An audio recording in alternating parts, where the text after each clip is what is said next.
અરે પાપા, પહેલા મને એમ કહો, તમે મારી બુધાલાલ લાયા કે નહીં? અરે શાંતિ રાખ દીકરા, શ્વાસ ખા, આરામથી લેજે. મારે બુધાલાલ જ ખાવી છે. आप दो ना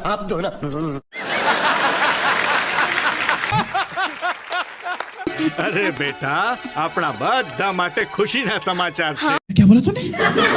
વિક્રમ આપણા બધાય માટે બુધાલાલ નો બાંધો લઈને આવશે. ये बड़ी अच्छी बात कही आप. શું થયું કાકા? વિક્રમ, તારો બુધાલાલ નો બાંધો જિગ્નેશ ચોરી કરી ગયો.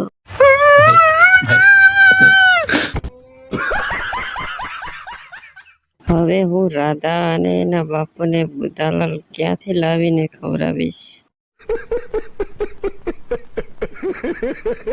વિક્રમનો બુધાલાલનો બાંધો તો જિગ્નેશ ચોરી કરી ગયો. હવે તો રાધાના બાપુને વિમલનો બાંધો દઈને આવ, એટલે રાધાના લગ્ન તારી સાથે થઈ જાય.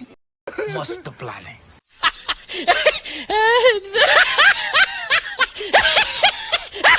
जिग्नेश, तू विक्रम ने बुधालाल लईने क्या जास?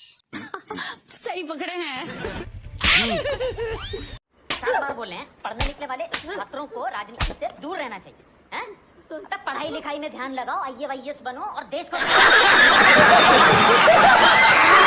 હવે હું બુધાલાલ લઈને રાધા અને એના બાપુને બુધાલાલ ખવડાવીશ, એટલે રાધાના લગ્ન મારી સાથે કરી દેશે.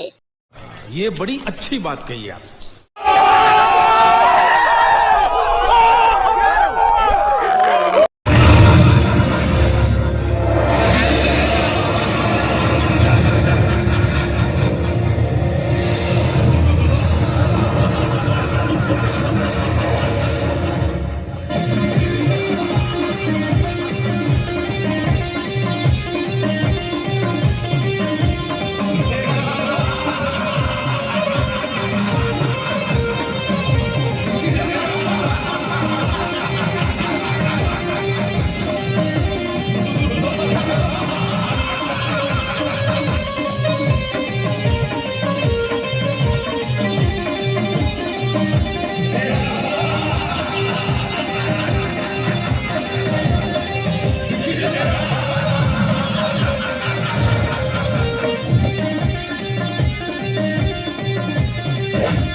बोल भाई बेटा, આપણે તો સાચે શક્તિશાળી બની ગયા.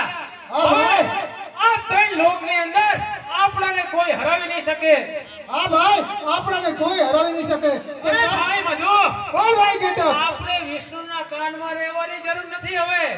તો ચાલ ભાઈ, અત્યારે રહેવા માટે આપણે કોઈ સારું સ્થાન શોધી લઈએ અરે ભાઈ. ભાઈ મધુ, બોલ ભાઈ બેટા, આપણે વિષ્ણુનું સિંહાસન મેળવી ગઈ તો અરે તારી વાત સાચી છે ભાઈ. તો ચાલ અત્યારે હાલત વિષ્ણુના આગળ જઈએ.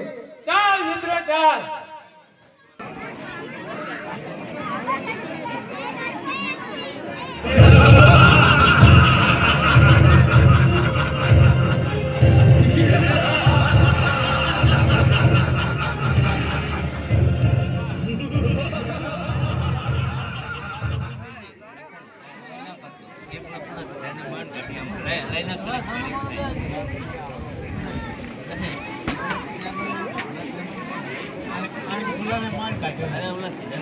ઉઠ ઉઠ, આ વિષ્ણુ ઉઠ.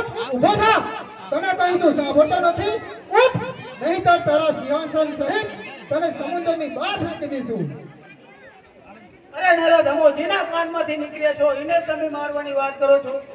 પહેલા અમે કમજોર હતા, હવે શક્તિશાળી બની ગયા. જગણ તારા સ્વામીને નહીંતર ફેંકી દેશો સમુદ્રની બહાર. અરે મારા સ્વામી હારે લડવું હોય પેલા મારા હારે લડી લો, પછી તમને ખબર પડે.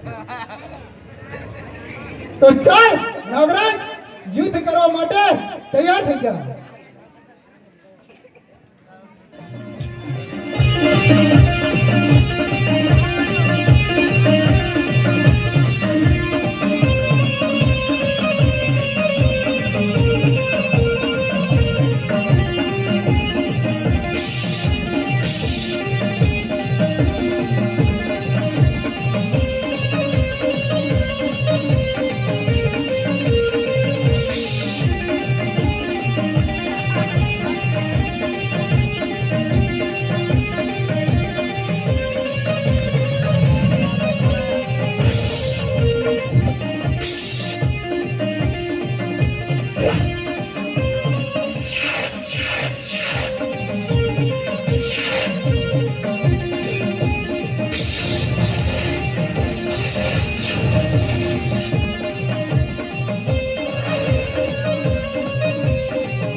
અરે ભાઈ બેટક, અરે બોલ ભાઈ વધુ.